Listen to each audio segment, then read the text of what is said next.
Y es importante que en el contexto de esta situación triste para la familia del agente que fue asesinado o que murió precisamente en cumplimiento de sus labores en Chalatenango, podamos de alguna manera también hacer el análisis pertinente de la prórroga, de la 14ª prórroga del régimen de excepción, que también sigue siendo un elemento que está y subyace las reacciones positivas por un lado y por otro lado también a las críticas de otros sectores.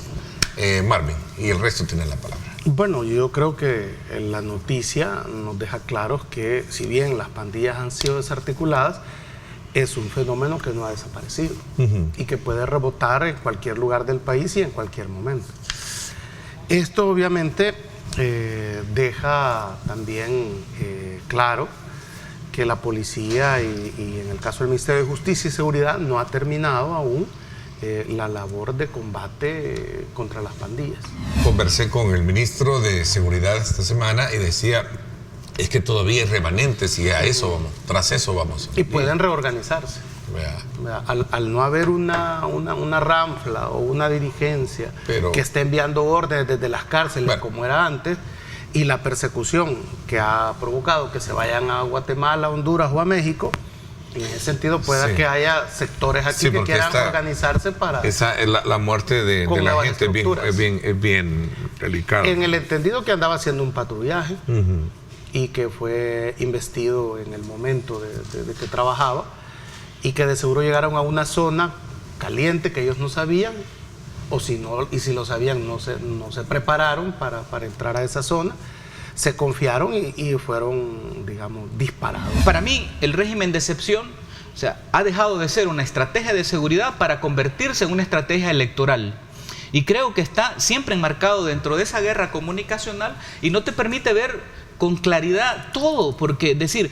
Por supuesto que se lamenta la muerte del policía, pero por supuesto también que se lamentan las muertes de estas personas inocentes o los que han sido capturados inocentes. Definitivamente creo que la vida humana es del mismo valor de todos. Por supuesto que la policía y la Fuerza Armada son quienes están en la primera línea exponiendo sus vidas a diario, eso es una realidad, tal como lo fue en la pandemia, los médicos y todo el equipo que los apoyaba, pues ahora son los policías y los soldados. Pero también es una vida humana cuando hablamos de una persona que fallece bajo la tutela del Estado, es decir, al interior de un centro penal en donde la responsabilidad está por completo sobre el Estado.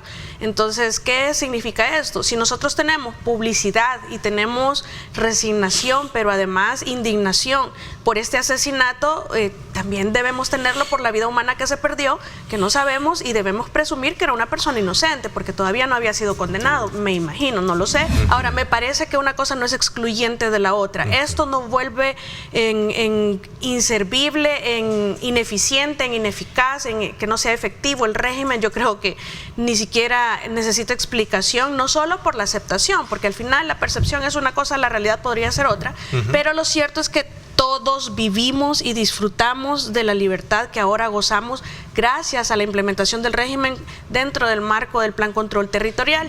¿Es el régimen de excepción constitucional, sí o no? Sí, en mi opinión sí lo es.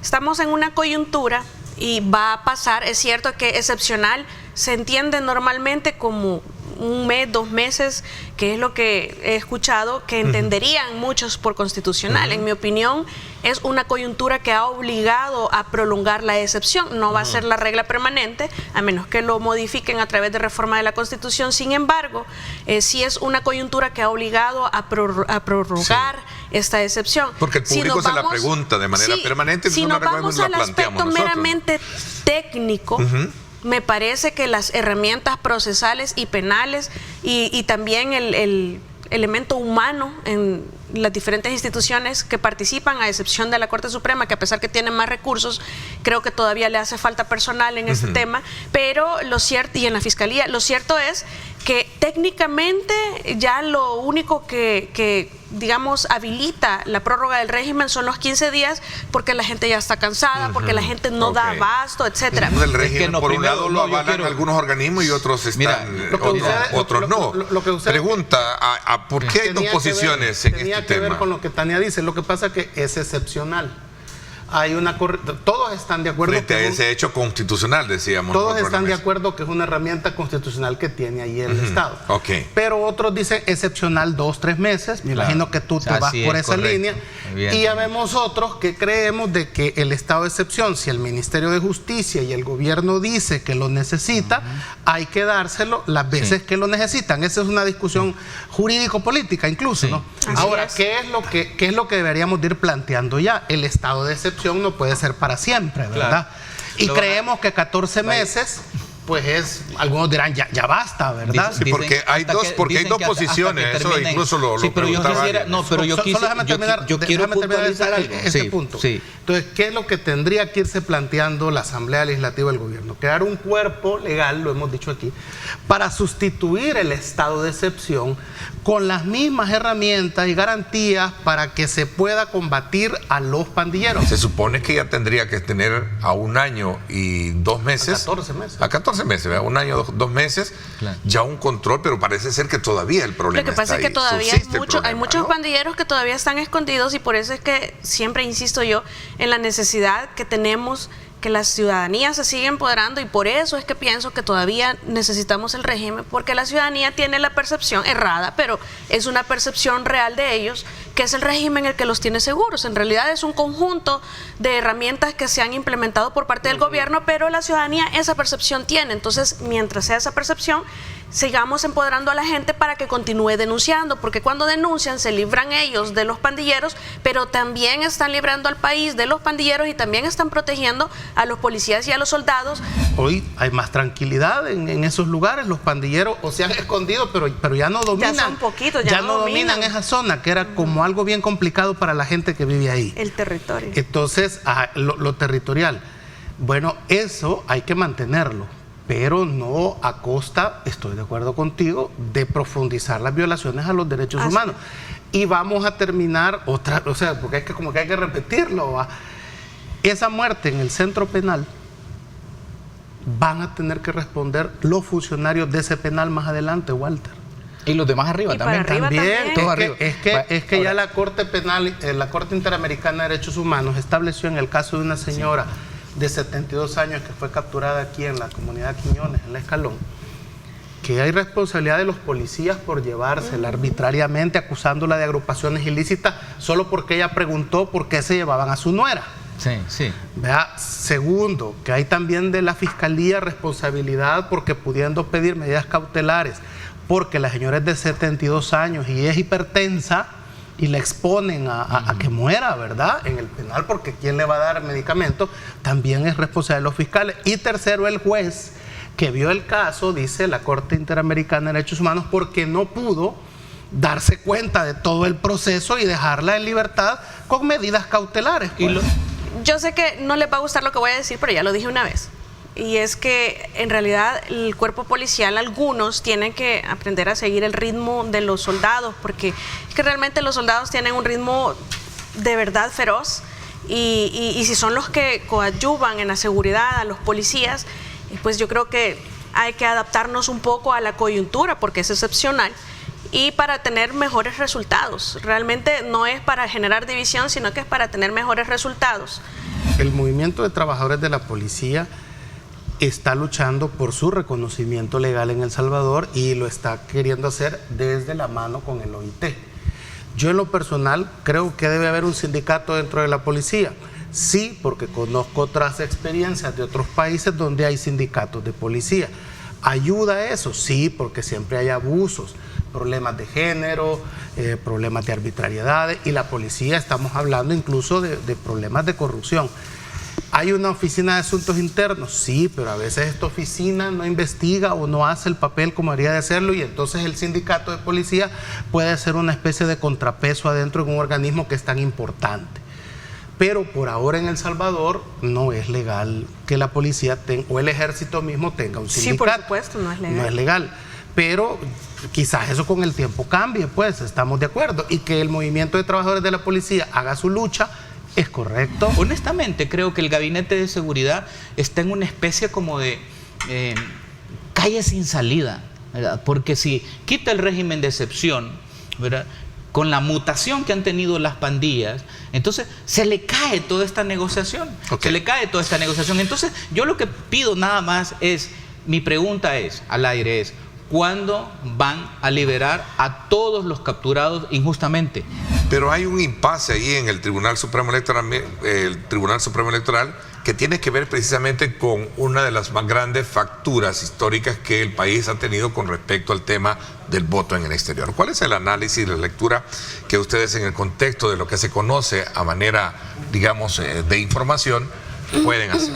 Bueno, a mí me gustaría ser la primera que participe en este tema porque, para sentar el contexto, recordemos que esto del voto de nuestros hermanos en el extranjero no es algo que se ha comenzado a discutir hace 6 meses que aprobaron la última ley. Esto viene desde aquella inconstitucionalidad, se me olvida, el 56 del 2012 me parece que es, en donde la Sala Constitucional ordena que se legisle para el voto pasivo y activo, es decir, que podamos votar y también que nos podamos postular para ser votados en todas las participaciones que uno puede tener, alcaldes, diputados del Parlacen, diputados de El Salvador, y por supuesto presidente, que ese fue el primero que hubo.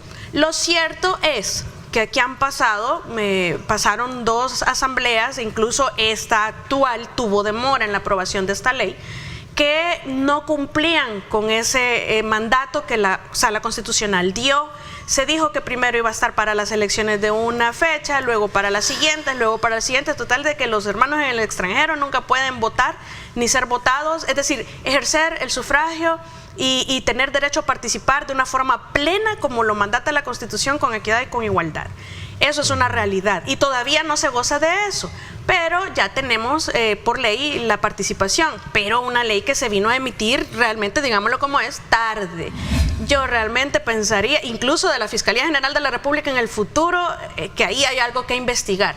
En primer lugar, no se pueden arrebatar a elegir aún sea por compra directa. Discreción no implica arbitrariedad y muchísimo menos irresponsabilidad en contratar lo que sea por cumplir un plazo. Se pueden pedir prórrogas, que en junio tiene que estar ya. Pues sí, ese sería el ideal, pero el retraso no viene de responsabilidad solamente del tribunal, viene desde atrás de muchas asambleas y de la actual incluso.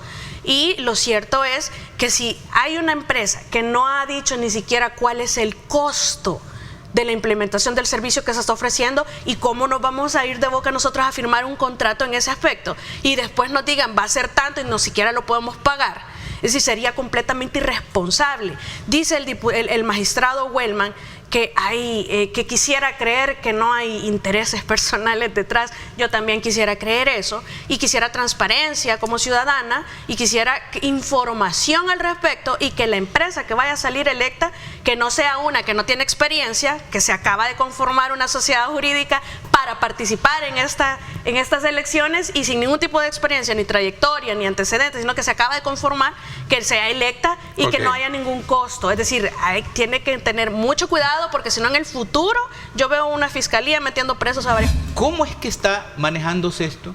¿Cuáles son las empresas? Yo creo que la presidenta del tribunal tiene que transparentar todo esto. Y decirnos. Transparentarlo, sí. Y decirle a la población, sí, de todas las empresas y cuál. Porque, sí, mira, no vayan a salir como con el mercado San Miguelito, que le dieron a una empresa Pajarito construida de un día para otro con un concejal, de acuerdo a una investigación periodística, y después no tenía capacidad la empresa y abandonó. Ahí está tirado el terreno donde iban a construir el mercado San Miguelito.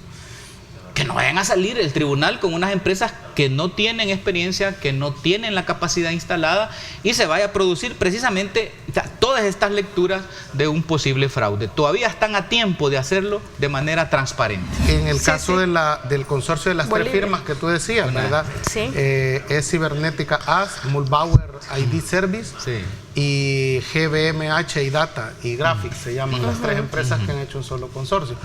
En este caso, Mulbauer es la que hace el DUI nuestro, y por eso, ¿verdad?, tiene experiencia en la parte de manejo, digamos, de esos datos. Ahora bien, manejo de datos, pero no experiencia en todo el tema. Ahora, yo voy a decir algo. El universo que al parecer va a poder votar desde el exterior es como de 1 millón de salvadoreños. Ese es como el universo, ¿va? Sí. Entre DUIs, pasaportes, estoy redondeando, ¿va? Puede que sea 900,000 y algo, pero es como 1 millón.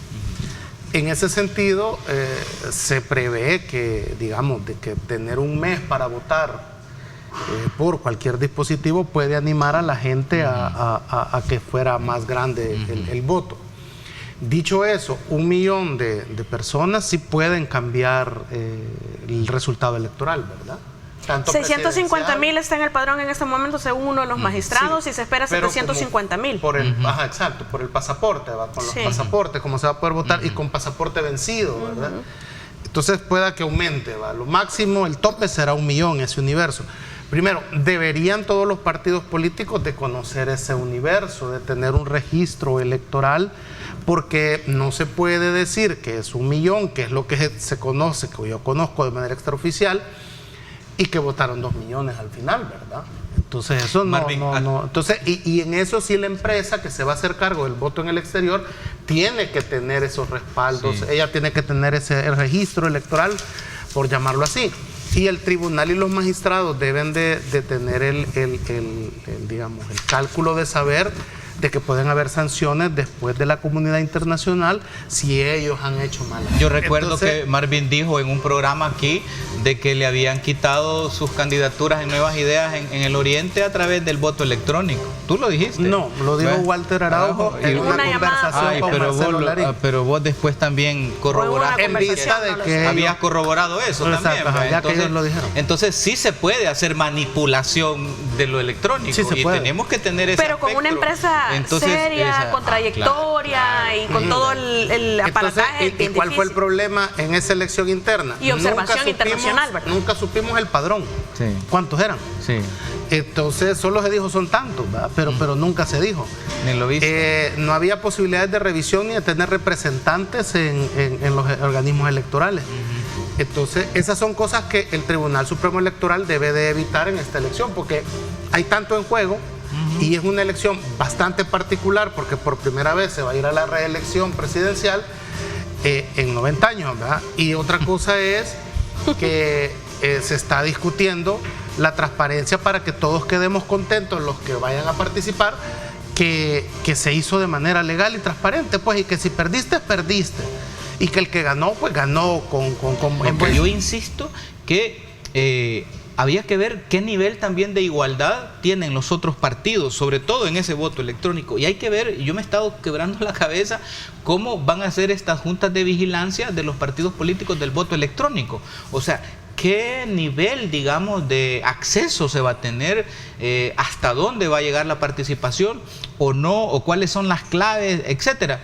Porque evidentemente, primero, El Salvador no es ni el primer país que hace voto electrónico, ni el primer voto electrónico donde se denuncia completamente manipulación del fraude.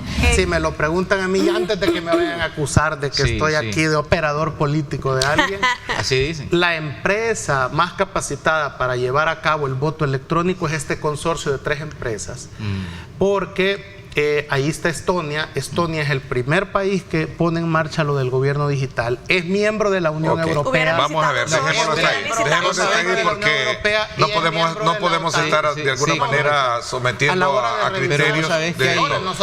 A ver, cierre este ciclo. En el aspecto de que como antes no votaban, ahora no van a votar, yo creo que eso es relativo, porque hay una realidad que no podemos obviar tampoco. Así como varias asambleas son las responsables de que estemos contra el tiempo para garantizarle a nuestros hermanos en el exterior el voto, lo cierto es que, bueno, de todo eso que estaba diciendo Eli, en cuanto a que antes no votaban, recordemos también que antes esto de garantizar el voto a nuestros hermanos en el exterior es un tanto como que existe la posibilidad de que los candidatos no partidarios participen, ¿verdad? Es decir, está en el papel, pero en la realidad lo que existe es un cúmulo de trancas y de obstáculos legales desde el mismo Tribunal Supremo Electoral, desde la misma Asamblea Legislativa, que omiten legislar para ponernos en equidad con los partidos, pero entonces al final estaba allí, pero no era realidad para las personas todo ese procedimiento que a veces los paquetes ni llegaban. Es decir, entonces, ¿cómo querían que participaran si se les ponían tantos obstáculos? Ecuador vive tensa calma hoy tras esa disolución del Congreso, y ahora hay una convocatoria hacia elecciones extraordinarias. Hay que analizar esta situación, ¿va? Es quizás la parte de geopolítica, Walter, quizás la pueda plantear, porque es exactamente lo mismo que hizo el presidente peruano Castillo en su momento, es exactamente lo mismo lo que ha hecho el presidente Lasso en Ecuador esta semana. Y la prensa, y parece ser que el tratamiento ha sido distinto a cuando lo hace alguien de derecha y lo hace alguien de izquierda. Sí. Entonces, que eso es lo interesante que se puede ver desde la cuestión Qué bueno mediática. que lo has analizado. Claro. Ahora bien, Es que es muy evidente. Y el tratamiento también de la gran prensa. Claro. Ahora bien, el caso ya específicamente de Ecuador, todo se desencadena por un cuñado del presidente, acusado de narcotraficante. ¿Vea? Incluso procesado. Pero también el mismo presidente, ahora que... Como es su cuñado, ¿verdad? Se supone que hacía eso con el aval de su cuñado. Ese es ya el juicio político que llevaban en el Congreso. Este cuñado del presidente también manejaba las empresas petroleras y de gas que tiene el Ecuador, y que aparentemente ahí hay una especie de beneficio a una empresa, que estamos hablando de una cifra como de $6 millones que ha beneficiado. Que desangra el Estado. Al decir que llamar al presidente al Congreso es porque él no evitó esa, digamos, esa transacción, ¿verdad? Él la pudo haber deshecho porque es un contrato que viene desde antes que él fuera presidente, pero como que la avaló, y ese avalamiento generó esos 6 millones que se supone fueron a parar a algún lado, ¿no? Sí se le critica, es decir, el CONAIE incluso sale llamando a todas las, porque el CONAIE es la Confederación de Nacionalidades Indígenas del Ecuador, hace un llamado para que estén todos atentos de lo que va a pasar en estos 6 meses. Entonces, este señor realmente lo hizo porque yo sí creo que lo iban a destituir. Yo he escuchado en los noticieros las opiniones de diferentes personas allá, y todos mencionan que ellos solo habían logrado reunir alrededor de 43 votos que no les daban para lo que ellos necesitaban. Sí, entonces que no les daba para evitar que realmente ya dejara de ser presidente, o le quitaran y fuera procesado. Entonces al final no podía, él toma la decisión porque lo van a quitar, seamos realistas, igual que en el caso de Pedro Castillo, lo hace porque lo iban a quitar. Es decir, la razón es la misma, hacen lo mismo, sí, es lo mismo. Pero en este caso él lo hizo antes. Algunos dicen, lo que me gusta es el respeto que tiene la misma asamblea, porque aparece el expresidente de la asamblea reconociendo que ya no son legisladores y que van a someterse a las nuevas elecciones. Lo avaló la Sala de lo Constitucional ecuatoriana, dijo que la decisión del presidente Pero la Sala lo que avaló fue que fuera a juicio, y que lo destituyeran. Ayer avaló la decisión de Lasso también.